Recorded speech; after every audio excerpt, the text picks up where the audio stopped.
పాటలు పాడాలి.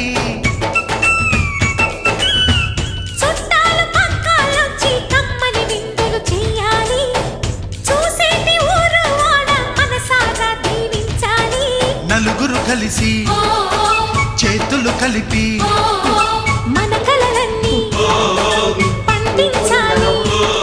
ఒక చోట పుట్టని కోడళ్ళు అయ్యారు అమ్మకే కూతుళ్ళు. త్వరలోని ముద్దుగా పుడతారు ఈ తాత పోలికల మనవళ్ళు. ఈ సంతోషాలు సరదాలే మా పండుగలు.